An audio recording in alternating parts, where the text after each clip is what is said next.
In this video, we're going to talk about some different parts of a circle. So if you have one of these words that you're trying to figure out, I think this video might be helpful for you. All right, starting with this circle over here, I have some different lines and things drawn kind of around the circle. And again, my circle is probably not perfect, but I did the best I could as I drew this, where F is going to be our center. All right, and the way that you name a circle is this is circle F. You call it by its center. So here I would just say this is point F, or I could say this is circle F for our center on this one. All right. The radius, any radius, is going to go from the center to the curve of the circle. So on this one, I see 3 radii. That's the plural for radius. We have FE, FC, and FD. If I just want to pick one of those, I'll go FD, the bottom one there. FD, but all 3 would be correct for that answer. A diameter is going to go from one curve of the circle all the way across and has to go through the middle or through the center. So here I would just say that DC, or you can say it backwards, CD is going to be a diameter here. We'll say CD in this case. All right, you know what? I should probably be putting line segments above those. A chord is a line segment that it could be the diameter, but it doesn't have to be. It's just going to go from one side to the other. And really, I shouldn't call it a side. It's the curve of the circle, from one curve to the opposite curve. But it doesn't have to pass through the center. It can, but like CE would also be a chord. CD is a chord. DC and EC are also chords. They just have to start on one curve and go across. So it kind of goes through the middle like that. So let's say EC for this one. EC. A minor arc. A minor arc, you use 2 letters to indicate what it's going to be, and it has to kind of travel along, again, not the outside, but along the curve. Circles don't have sides, so along the curve here. And if I use 2 letters, I could say that DE would be a minor arc. The one stipulation is it has to be less than 180 degrees, right? All the way around a circle is 360, and from one side to the other, if it goes through the diameter, that's what's called a semicircle, which we'll get to in a second. That's exactly 180, so it has to be less than that. The way I can tell on this circle is if this is my diameter, I were to pick 2 points that are maybe on this side, I could say DE, EB, or DB maybe, and those would all be minor arcs. And you just use 2 letters to indicate a minor arc. And let's go with DB. And that gets the arc symbol, which is kind of a curve above that. Instead of a line segment like these other ones had, this gets a curve above it. A major arc has to go more than that 180. So again, from D to C, this is a diameter, and I would need to go more than that around. So usually what I like to do is use the 2 that make up the diameter and then go a little bit past it. So I could say like DCB. We use 3 letters to name a major arc. So let's say DCB. DCB. Now, would DCE, would that also be a major arc?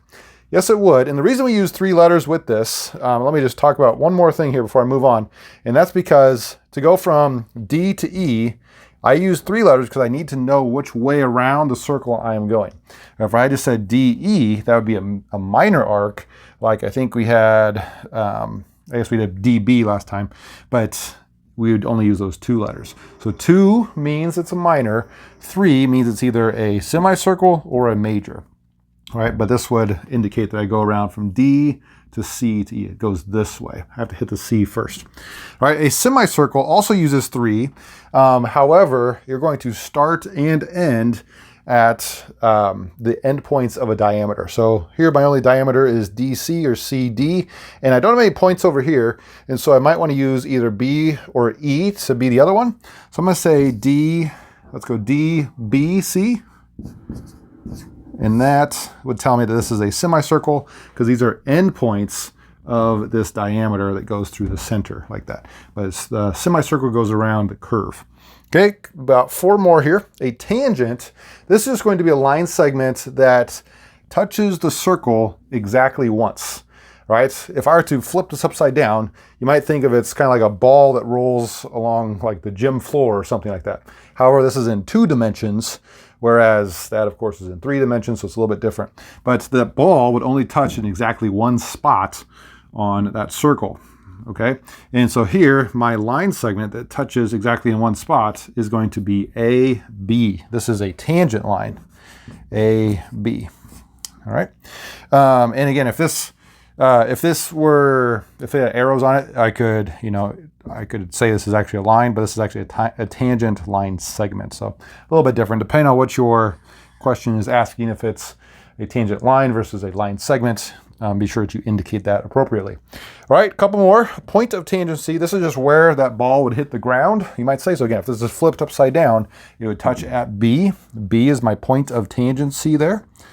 A central angle, this just has to hit our center.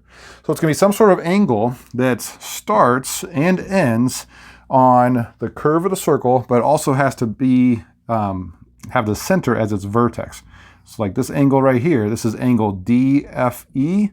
That is a central angle. This one, I don't think, I guess I could use this one.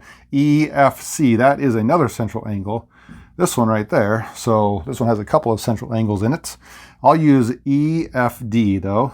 Angle EFD is my central angle. And then inscribed angle, instead of going to the center, it has to go from, again, start and end on the curve of the circle, but it's going to go all the way across. So like DCE, this angle right here, that would be an inscribed angle. The vertex has to also be on the curve of the circle, just like the two endpoints do as well. So this is angle DCE, DCE. And there you go. These are, I think, 11 different parts of a circle that hopefully you found helpful in coming up with the answers to your math homework. By the way, I make math videos like this all the time. Hopefully they help you out. And until next time, keep doing your math homework fast and accurately.